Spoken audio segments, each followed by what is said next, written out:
The last time that I did a monthly recap, I was so hungover that I was like, you know what? I'm not doing any makeup. I'm just gonna put on a face mask and we're gonna do it from the couch so that I can sunbathe like the little lizard that I am. Surprisingly, I got several comments saying that you enjoyed the location and that this should be the location from now on, at least for the monthly recaps, and I truly needed no further convincing than that. Oh, I have my glasses on. Would you look at that? It's so comfy here. I would do all my videos here, but obviously the lighting is pretty terrible. But today, oh, a semi-Christmassy blanket. What's this? And oh, twinkly light garland behind me. So that's fun. I do still have Halloween socks on though. And I have a Los Angeles County Coroner's sweater on, which you might think is a costume, but really I enjoy owning this because I wear it to the gym and I feel like people won't approach me because they'll be like, oh my god, like she touches dead bodies. Do I touch dead bodies? No. Am I the Antichrist? Yes, Satan's favorite daughter even. And I talk about horror movies all the time, if you couldn't tell. You probably couldn't tell that by clicking on this video, so there you go. Click subscribe,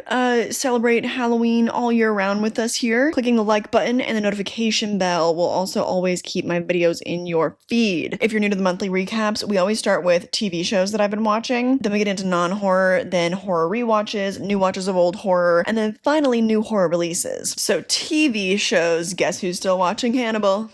Guess who's only made it 3 episodes into season 3? Scott and I have been watching that show for months, but it's like we watch an episode a month. That's what it feels like right now. Anyways, how about I just stop telling you that? What if I just told you when we actually finished it? I tried episode 1 of Welcome to Derry, and oh baby, I did not like it. I don't think that we really got that much time though with the actual lead characters and like the couple that moves in, you know, Mike Hanlon's grandparents or whatever. I don't think we spent like any time at all with them in the first episode. That's who I'm interested in following. And the new characters, I don't know. Why don't I care about them? Like the kids, the first episode really heavily followed them because they were like looking for somebody that was missing or something. I don't know. I watched the first episode a couple weeks ago at this point, and there were some really crazy scares, definitely in line with, you know, it 2017, 2019. It has the same feeling, except cheaper. It definitely feels cheaper. It's not really cinematic at all, but the scares feel in line because they're really over the top. It reminds me so much, particularly of the restaurant scene from It Chapter 2 in 2019, like crazy ugly CGI baby monsters. There's the same kind of thing going on, and I'm just over that. I think I've just talked about that too much recently because,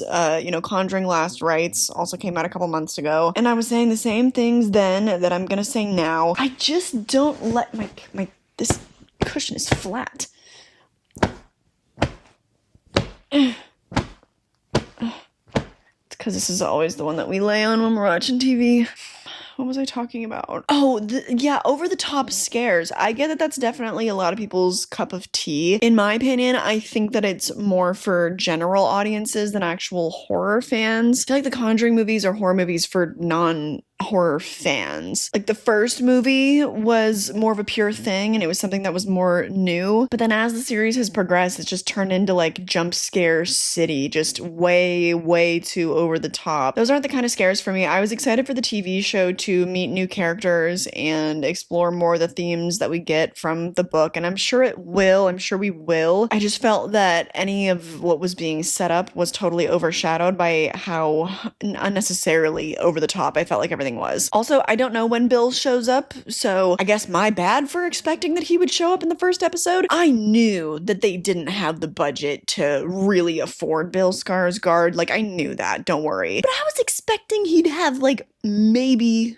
a scene, an episode. I wasn't expecting a lot from the first episode, but at least maybe at the very end, you know? Maybe it'll get better. Maybe I just should have waited to talk about it until I've seen another episode, but I think it's kind of telling that I saw the first episode and I was like, I literally don't want to watch this anymore. I will, I promise. I promise I will, okay? Anyway, lastly, my dad has also paid for another month of HBO. If you're new here, we really tend to bounce around with the streaming services we have, so I'm trying to like focus on watching stuff on HBO. I have been binging Friends. for the first time as an adult at the age of the characters in the show. And oh my god, it's so hilarious. I just can't even believe like so much of that is baked into my long-term memory because it was like my favorite thing in the world when I was in like 6th grade or something. Because when I was in elementary school is when DVR and being able to record stuff on cable actually became a thing. That was when the binge model was first invented, if you will. But I was always kind of watching it all out of order. This is the first time I'm going to be like properly watching it all the way through. And oh my god, I've just been watching it nonstop. I honestly can't even believe that it's bringing me the same amount of joy that it did when I was a child, if not more so. I think because there was a lot of negativity around it for a long time because like, oh, The Office is so much funnier. Friends is hilarious and it's so simple, but that's what makes it so smart. And especially also, I think I find it so funny because in modern day, we've lost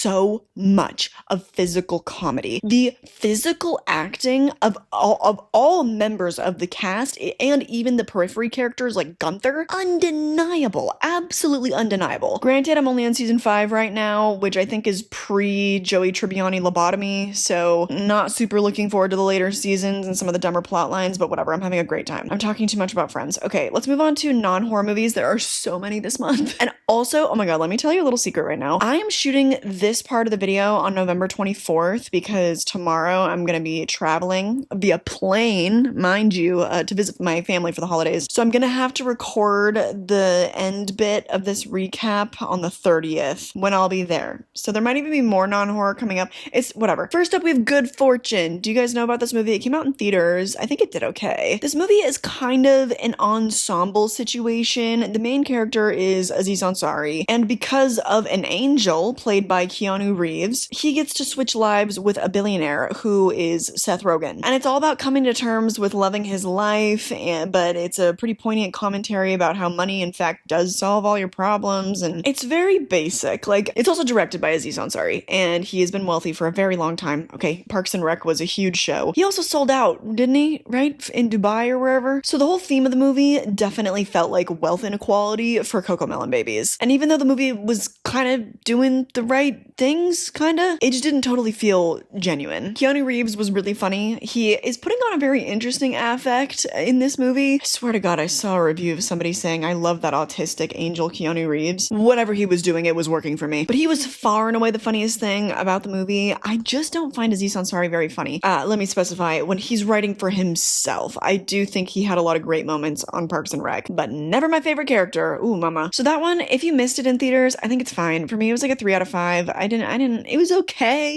It was okay. I didn't really like it that much. Next up is Bugonia. Yorgos Lanthimos' Bugonia. That man does not stop working. Bugonia. This movie follows a conspiracy theorist whack job who abducts a CEO, a powerful CEO, played by Emma Stone, that he believes to be an alien. That whack job is played by Jesse Plemons, and everybody does an amazing job. I really enjoyed the movie. It's hard to say if I would ever want to watch it again, but it's not a definitive one, you know? It's not like Mother with Jennifer Lawrence or anything like that. It's just, I don't know, it was at times kind of a frustrating watch just purely for the subject matter, which I thought was handled beautifully. So maybe someday. It honestly, like, it's a good movie to have in your collection, I feel, because I do feel like it's gonna end up kind of being like a historical movie. With this movie, I really just would like to open it up to my international viewers. It hit very close to home. Like, Jesse Plemons' character is an average person that you run into on the internet almost every single day. So many people in the world are so certain of their delusions. And at this point, with the way people consume information, it's just, I mean, we're dealing with mass psychosis, right? So heavy stuff, but the humor of the movie, I felt like,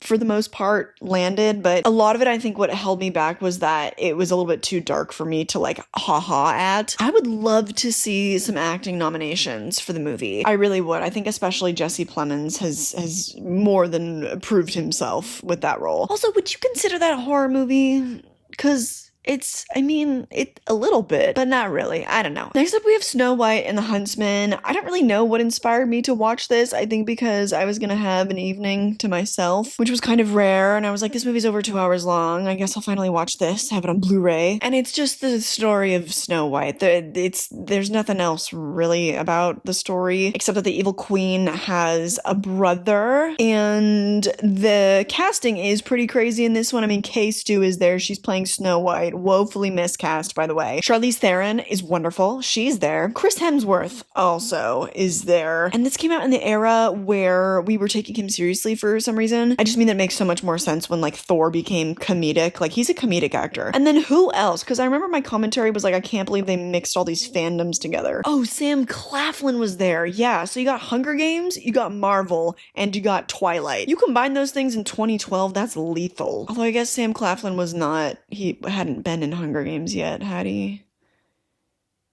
Okay, so I was wrong, but that's fine. I thought the movie was bad. I'm sorry. I thought it was really dull. I think just overall, I find the story of Snow White to be super boring. This had a grand scale. I think the production design was great. I think, you know, this was back in the era when action movies weren't completely overrun by Marvel CGI. It was like kind of a sweet spot, like good costuming. You know what I'm talking about. But the casting of Chris Hemsworth and Kristen Stewart, super weird. Super weird. I don't see myself watching it again. I don't know. I didn't get it. Charlize Theron, would I watch it for her again? I don't think so. In the background, maybe?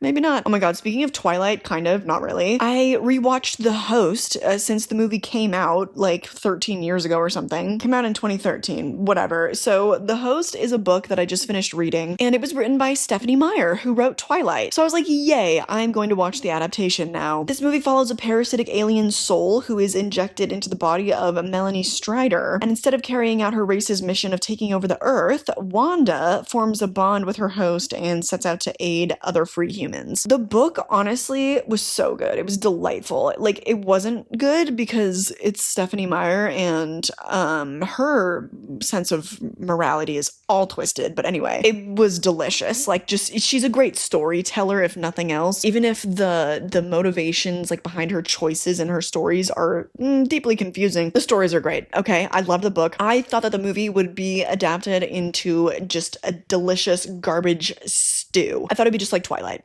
Okay, even though I hold so much reverence for the first Twilight movie as like genuinely a fantastic, independent feeling film suited so perfectly for its preteen girl audience. I think Twilight's amazing, okay? It's still very ridiculous, okay? Because, you know, you grow up and then you watch it again and you're like, oh, this is ridiculous. I thought the host would feel the same way and the movie is just a big dull dud. Yeah, that was a Friends quote. Get over it. Big dull dud. Everybody's already said it, but the casting of Saoirse Ronan, bewildering. Nobody knows why she was in the movie. Nobody knows. But she probably needed to like eat that month. That's probably why. Okay, case closed. The host sucks. It's not even like so bad that it's good. It's just dull. Next up is Matilda. I finally watched Matilda. So many people I know, I feel like this is a staple of their childhood. You know, I was born in 99 and Matilda came out, 96. Yeah. So a lot of people that I knew in, you know, school and whatever, they grew up on Matilda. Not I, okay? It obviously follows Matilda, who is an exceptionally smart little girl stuck in an exceptionally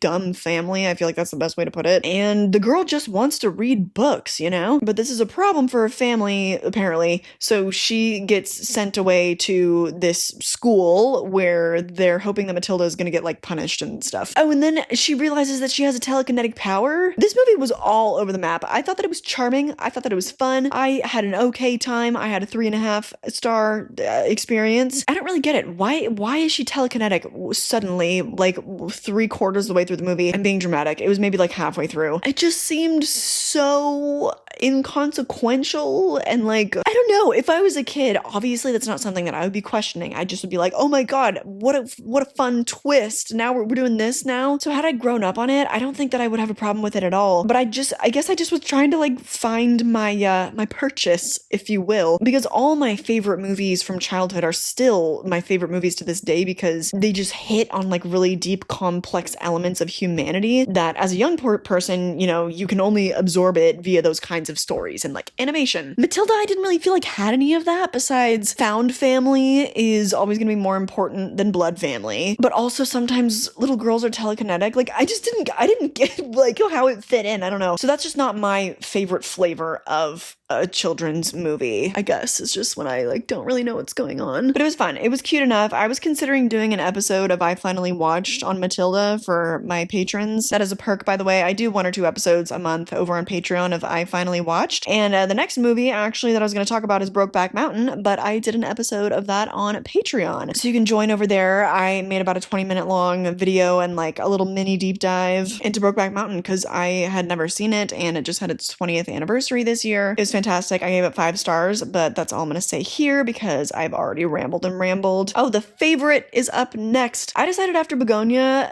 that it was finally just about damn time that I watched the favorite. Also because I had it in my physical media collection. I think I found it like a couple months ago now. I got it in a Goodwill. Anyway, the favorite is this like delightfully queer reimagining of England in the early 18th century. And it follows the close relationship between Queen Anne and then Sarah Churchill and Sarah's cousin Abigail. Abigail shows up to like be a servant, but then she kind of tries to start replacing Sarah as the queen's number 1. And it's fantastic. I had a great time. I loved how crass it was. This was back in 2018? Yeah, 2018, before the popularization of the word cunt, okay? And they used it very liberally in this film. I can imagine back then. Ugh, I wish I watched it back then. But no, actually, I wouldn't have got it as well. I was only like 18, 19 when that came out, so no, I wouldn't have appreciated it enough. So I'm glad I waited. I am, but those lines definitely would have had more bite for me back then. And it's so gay. Olivia Colman, she won Best Actress for this, by the way. She literally has a line saying like, well, I like it when she puts her tongue in my vagina.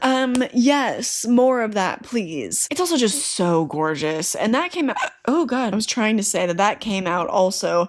Okay.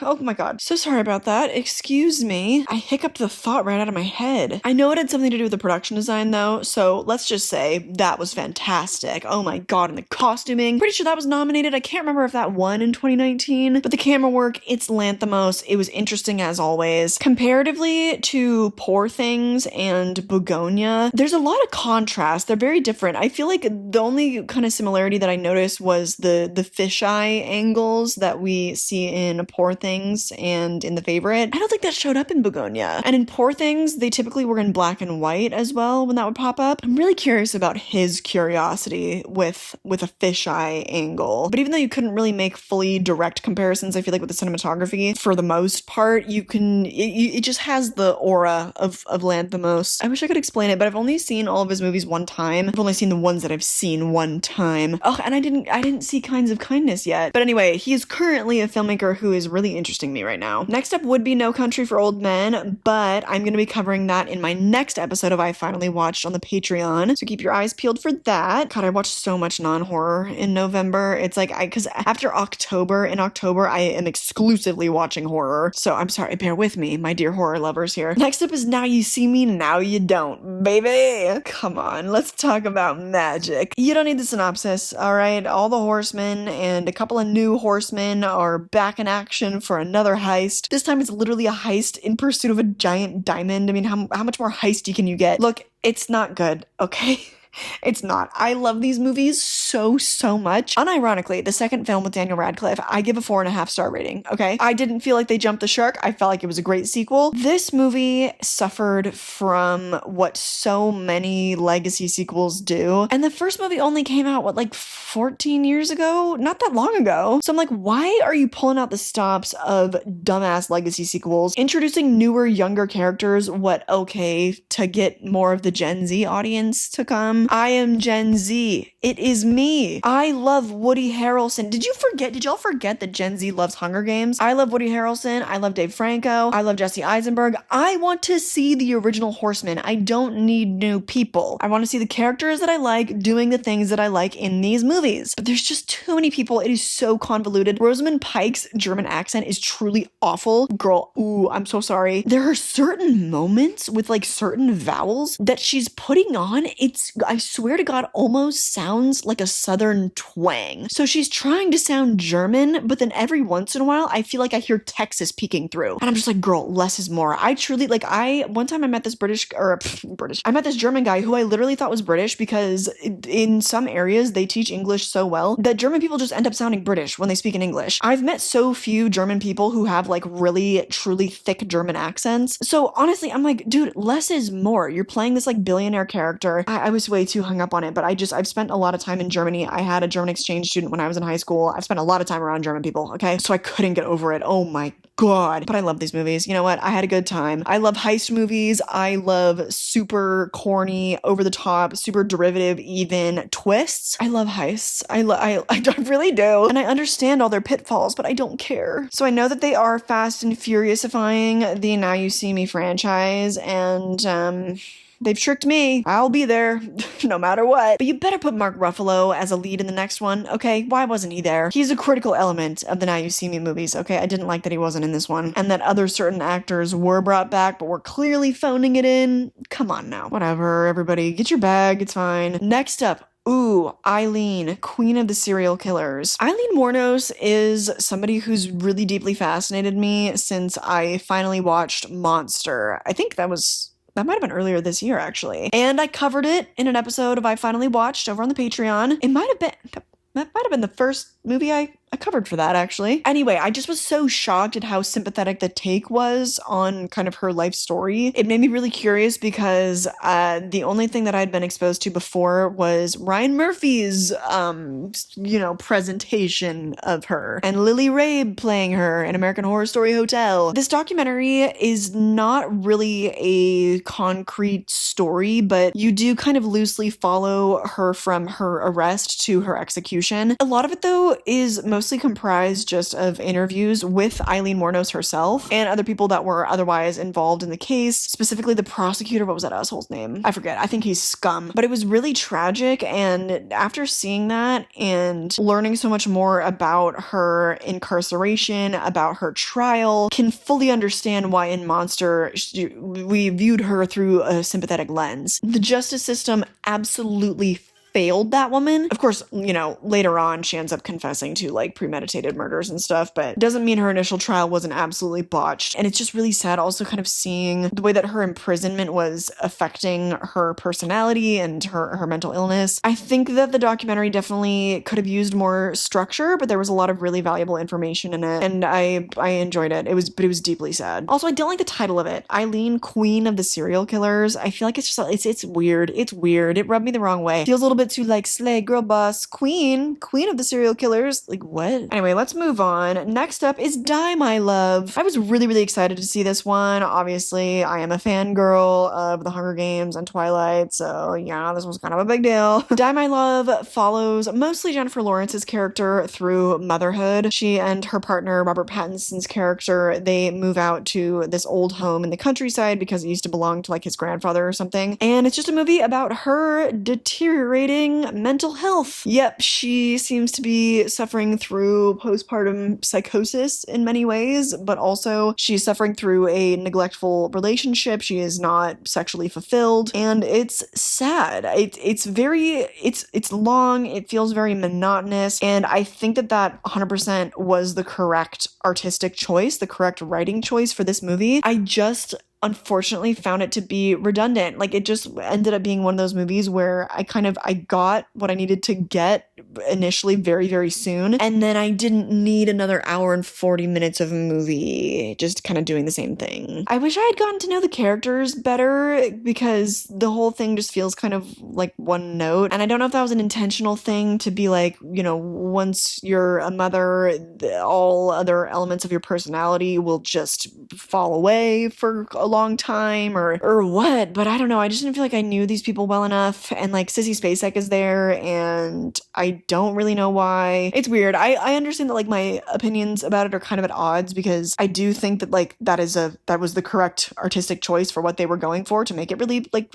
redundant, but it just didn't make for a good viewing experience for me, that's all. So it's like a 3 out of 5 for me, and I just didn't really like it. Next up, last documentary is David Holmes' The Boy Who Lived. Like I said, I'm really trying to catch up on a bunch of HBO Max stuff. I'm sorry, the sun has moved. This lighting is all kinds of whack. David Holmes was Daniel Radcliffe's stunt double in the Harry Potter films, but an on-set accident ended what David calls the best job in the world, which left him paralyzed. So this documentary, I would say that about the first act of it just follows his work in the Harry Potter films, and it's incredible because, like, I was a mega fan of Harry Potter growing up. I've consumed a lot of the behind-the-scenes content. I've had, you know, the franchise on physical media since I was a little kid, and yet I never knew about this whole stunt team, and it's just, it's absurd because so much of that footage exists. I don't know who was capturing it, what the purpose of it was back then. I guess maybe unless they sourced it from Warner Bros. And it was like camera test footage maybe, but the world of stunts is just, I just cannot believe it's been overlooked for so long. This upcoming February or March or whatever is going to be the first time that it's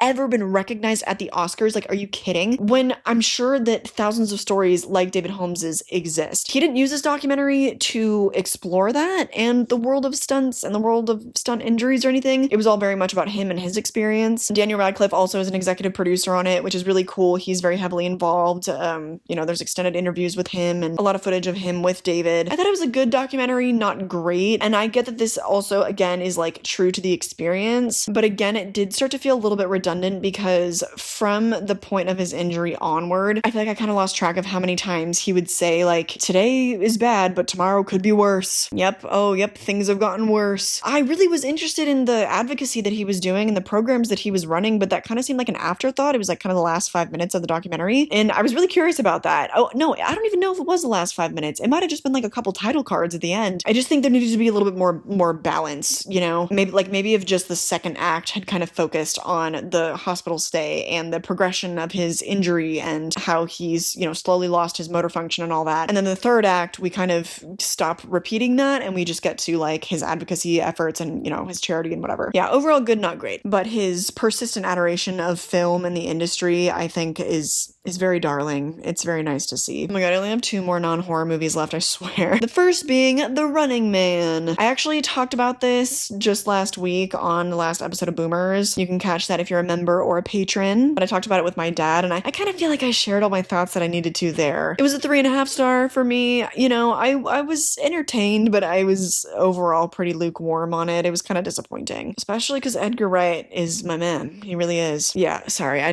talk about being redundant. I don't want to share my thoughts on that all over again. Lastly, last non-horror movie of the month would be Boyhood. I finally watched Boyhood. That one would definitely qualify for me doing an episode of I Finally Watched on, but No Country for Old Men felt like a bigger deal and there's just not enough time in the month. So let's talk about it now. If you are unaware somehow of Richard Linklater's Boyhood, it follows a boy named Mason and his sister and his parents. And what's really special about this movie is that the filming of it took place over the course of 12 years. You follow this little boy from age 6 to age 18, and it kind of examines all of his relationships as he grows, both with his parents, and you kind of explore their dynamic a little bit too because they're divorced, and also his relationships with, you know, girlfriends and things like that, and his relationship to himself and going off to college. The movie is almost 3 hours long and I didn't really feel it. It definitely does feel like a journey, but not at all a slog to get through. Honestly, at times I felt like it was moving a little bit too fast because there would be a cut and then suddenly the kid, Mason, he's a year older and I'm like, whoa, wait. I felt like a lot of stuff was just going on right there. Like, what are we doing? Let's slow down a sec, actually. And I think that totally is just part of the point. It's totally part of the point. The cast and crew would only get together for a couple of days every year over the course of 12 years. So they had limited time, but it really aids to the theme of the passage of time. There's like that old saying, the days are long, but the years are short. And that was kind of my exact takeaway from this movie because the problem seemed so big, but then suddenly it'd be another year later. I also felt like it was a good portrait of the fact that, hey, you know, this is also our parents' first time living. They've also never done this before. I also never knew that Patricia Arquette won an Oscar for this movie, I think for Best Lead. That's pretty incredible. I feel like Ethan Hawke is really overdue for one, though. Yeah, I loved it. Boyhood was a great time, but oh my god, I think it's finally time to start talking about some horror movies. Good lord, I have barely any horror rewatches from the month, but the first one is Halloween Night. This is a Halloween fan film. If you didn't know, it came out back in 2020, actually, and I was made aware of it because that was the year that I started my channel, and I had been reviewing the Halloween franchise, and the director the writer-director, JP DeStefano, had reached out to me and sent me a copy of the physical media of the movie, but also it had a fairly big release on YouTube. It's not on their channel on YouTube anymore. I don't know why, but it's still accessible on YouTube. It's just on a different channel. And this one's definitely an ensemble piece, but it does follow the grandson of Dr. Loomis, which is pretty fun. And what makes this fan film stand out from a lot of other Halloween fan films that I've seen is that DeStefano actually has a background in stunts. So he's a stuntman and he's fighting Michael. It has actual studio level stunts in a fan film, and that has been one of my bigger problems with other Halloween fan films. I have actually had to stop watching them in the past because it just was really not believable to me. I also really love all the characters in Halloween Night. I feel like they just feel really real. They're very grounded. My favorite segment of the entire film follows this babysitter actually, and it really reminds me of All Hallows Eve. It also has the feeling of All Hallows Eve, that kind of like micro budget film, but with enough care to make a good vibe. And it feels like not like a franchise Halloween movie, but it feels more like a Terrifier Halloween movie. So not like the franchise, but it feels like a Halloween movie. Oh, I love it. I rewatched it on November 1st just because I wasn't ready to say goodbye. And then I also rewatched Halloween H2O and Halloween Resurrection because my dad and I covered that timeline in the last episode of Boomers. Again, that came out last Wednesday. You can check it out if you are a patron or a member. My dad's commentary on Resurrection, by the way, hilarious. The next episode coming out this month, we are going to be talking about the Rob Zombie Halloween films. So, like I said, we celebrate Halloween all year round. And then I rewatched the first two Nightmare on Elm Street movies with the cult, actually. I do watch-alongs on this channel, so I hosted a couple of those, and we're going to be continuing to watch the Nightmare on Elm Street franchise together. So keep an eye out for that. Now moving on to new watches of old horror. First up, we have Butcher Baker Nightmare Maker. This movie was not at all what I was expecting it to be. An orphan teenager finds himself being dominated by his aunt, who's hell-bent on keeping him with her at all costs. Also, the boy just wants to play basketball and have a girlfriend, it seems. What I didn't know is how heavily this movie was focused on the theme of homophobia. So his aunt is killing people, and then this detective comes into town, and he thinks that the lead character is killing everybody, I guess because he thinks he's gay. There are a lot of good think pieces about it on Letterboxd. Overall, I kind of found the movie boring besides the performance of the aunt, and also the cop, he plays like a really good asshole. I think I just had the wrong expectation too, so I was a little bit let down. Somebody had sent this to me on Blu-ray, and I don't know, sometimes like early 80s, what I think are going to be slashers, I'll save them for a rainy day because I know that I'm probably going to love them, and that's just not really what this movie was. So Susan Tyrrell, she was fantastic. Oh, she was in Crybaby. I have never seen that. I've heard it's really good. She has like a Piper Laurie and Carrie level performance. Like, it is that good. It just wasn't really the movie that I wanted to see that day. So I'm going to keep it in my collection, and we're going to try it out again in another couple years probably. What a sick name though. Oh my god. Butcher Baker Nightmare Maker. The fact that it even has an alternate title is silly. Next up is Splinter from 2008. I hadn't really been watching any horror in the month, so I was like, what better place to dive back in than a 2008 goofy bad horror movie? When their plans for a nature trip go awry, Polly and her boyfriend Seth decide to check into a motel. On their way, they're carjacked and kidnapped. Along the way, they encounter an increasingly terrifying horde of parasites. I could have really liked this movie if I could have seen a damn thing. There are a couple good body horror moments, a couple moments where I'm like, wow, this makeup, like these effects, fantastic. But so much of it is utterly ruined by the camera work. I was so disappointed because so much of it is just such violent shaky cam. You have no idea what the hell is going on. And the characters are all really boring. So like all the practical effects and the violence and stuff, that would have been the highlight of the movie. They totally missed the mark. Ugh, it could have, like, some people do really like it, so I don't know if I'm just unnecessarily hung up on that. But yeah, I was really let down. Even though it stars, what's his face? Shea Wiggum? I've literally never known that that's his name, but I recognize him best from Mission Impossible. I forgot that he literally has the best scene in Kong Skull Island. Not much to say. I'm sorry, but Splinter is just not very good. I don't really feel like I've been missing out. My last new watch of an old horror before we finally get to new releases is The Amusement Park. I finally watched George A. Romero's The Amusement Park. This was like an exciting resurfacing, right? Because I think that people thought that it had kind of been like lost, or it just wasn't accessible. It was something like that. But they remastered it in 4K, I believe, and it's currently on Shudder. And it follows an elderly gentleman. He goes for what he assumes will be an ordinary day at the amusement park, only to find himself in the midst of a hellish nightmare. People sing the praises of this movie a lot, like a lot. And I'm sure that for the time, it was like insanely progressive. It was probably like, well, who the hell is really thinking about old people like this? And it is still incredibly relevant to this day. As one other reviewer put it something like, we live in a middle-aged society, and that's just the way that it is and probably always will be. And so growing older is horrifying. But this movie, much like Die My Love, I got everything I needed to probably in like the first 5 minutes, and then I honestly felt like it was kind of a drag beyond that point. I tried to recognize that it was very, very brilliant for the time, but you know, last year we literally had The Substance come out. Like, there's been so much more commentary about aging and everything that I've been aware of it, so it just didn't hit particularly deep, even though I related, and I related really heavily to Jennifer Lawrence's character in Die My Love, like very heavily, but sometimes that's just like not enough to carry the whole movie. I do recommend watching it though, honestly. It's on Shudder. I think it's an important watch. Historical, it's Romero, you know. But I say that we now move on to new horror releases, and many of these are also from Shudder. That's a lie. That's just a lie. There are 6 new releases on this list. 2 of them are from Shudder, but it's the first 2. One of them being Bloat. I don't really know what inspired me to watch this. I guess, you know, my job. I was just on Amazon scrolling through new releases on Shudder, you know, just looking for something to let you guys know about, trying to find a hidden gem, of which Bloat is not. After a near-death drowning accident, a young boy's family is horrified to discover he has become possessed by a legendary demon from the depths of the lake. As the family races against time to save the boy's soul, the evil monster inside the child tears the family apart as it seeks to destroy everyone in its path. So this has a 1.9 average rating on Letterboxd. I gave it 1.5 stars as well. I don't know what I was expecting. It's a Screen Life found footage movie, and I guess I've just always been searching for the next Unfriended, you know what I mean? Missing was fine. I thought it was a fine thriller. Maybe it's because I saw that one in theaters and not at home. I had a decent time with it. So I feel like I know that they can be at least mediocre and entertaining. Bloat was not. It was very, very bad. Also, the acting talents had a wide range. Always really tough when you have actors at widely different skill levels, especially when one of the child actors is the best actor on screen. That's really never what you want. Anyway, skip it. Yeah, I don't need to keep talking about it. Next up, Hell House LLC Lineage. Shudder. Shudder.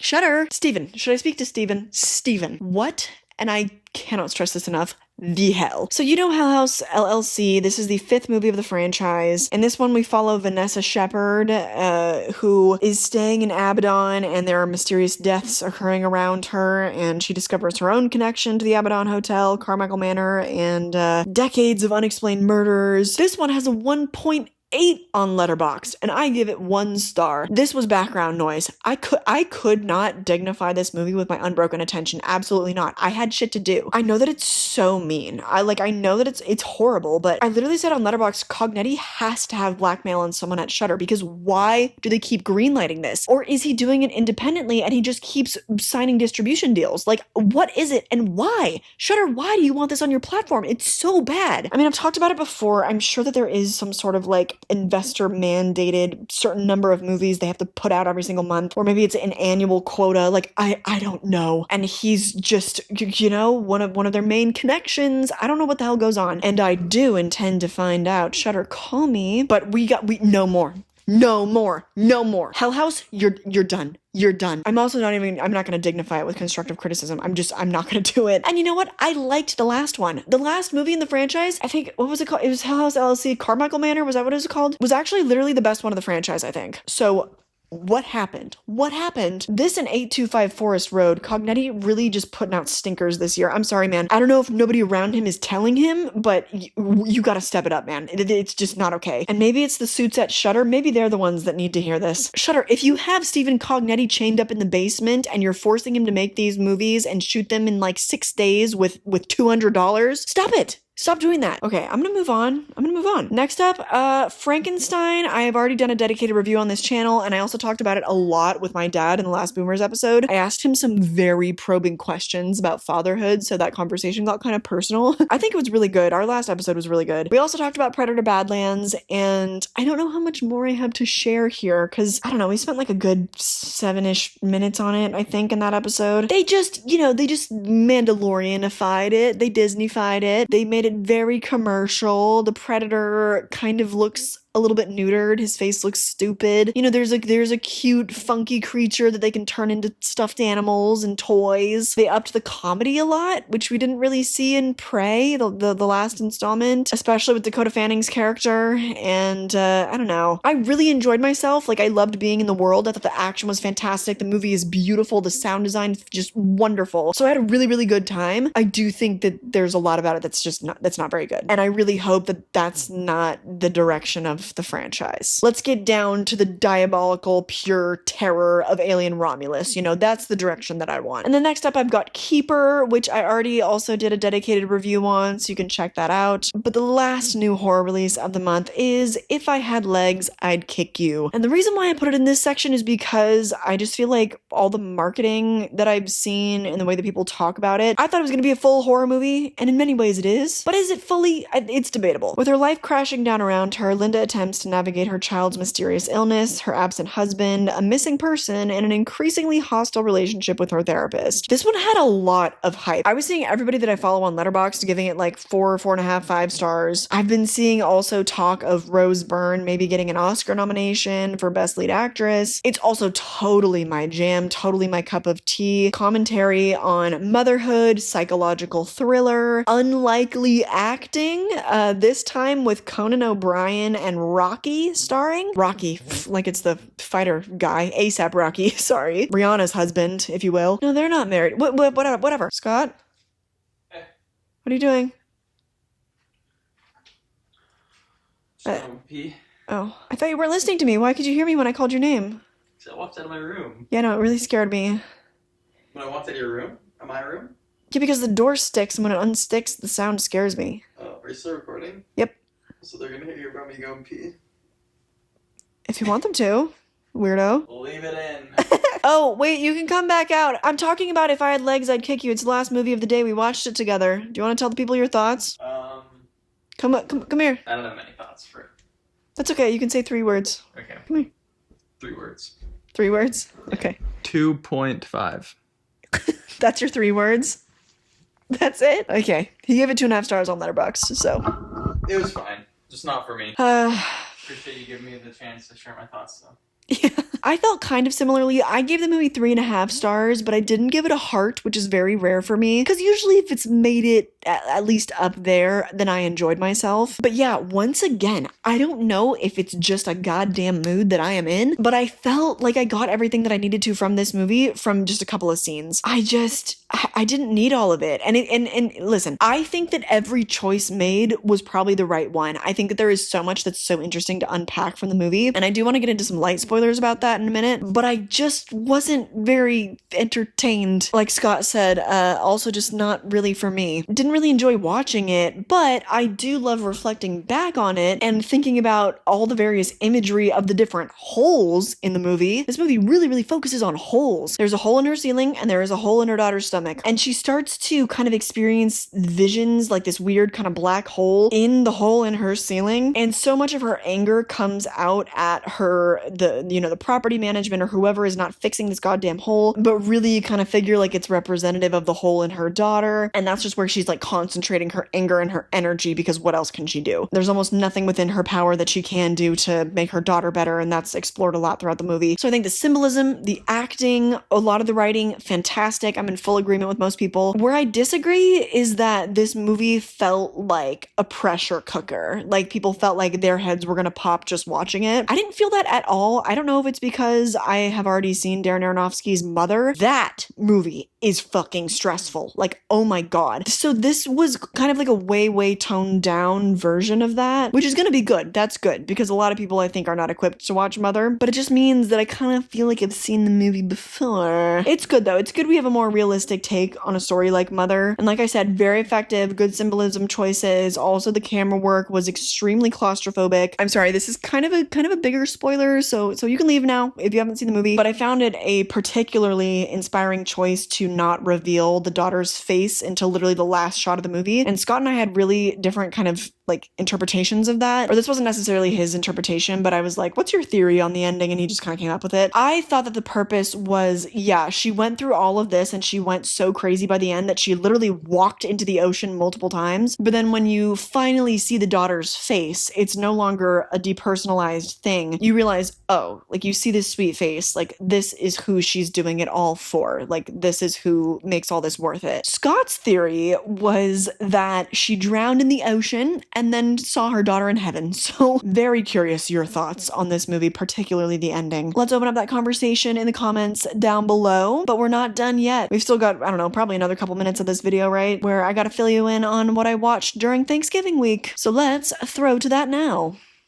I've only watched 5 more things. If we watch another movie tonight with family or something, I'll just have to cover that in the December recap. First up, the first night I arrived into town, I watched the documentary on Amy Winehouse, simply titled Amy. It was one of the more interesting documentaries I've seen on a single human, because the entire thing was footage or photos of Amy herself. Even all the talking head interviews, like the new interviews conducted for this documentary, were not shown. Everything was played over like archival footage or old photos. And I found that really impactful because part of the theme of the documentary was the image created of Amy and how that ultimately kind of led to her deterioration. It was very, very sad. It was very sad, but very interesting and I think very well done. Next up, I finally watched Butch Cassidy and the Sundance Kid. My dad had the nerve to say that it was un-American, that I had never seen the movie, and he never showed it to me growing up. So now what? But it was one of my grandpa's favorites. As the West rapidly becomes civilized, a pair of outlaws in 1890s Wyoming find themselves pursued by a posse and decide to flee to South America in hopes of evading the law. This movie is, I guess, largely considered like the last of its kind, like the last great Western. Kind of ironic given the subject matter of sort of the last of their kind as cowboys. I was very touched by the movie. I have no qualms with the bicycle scene. I think if you do, that's weird. I feel like the chemistry between our leads is something that is so rare to find,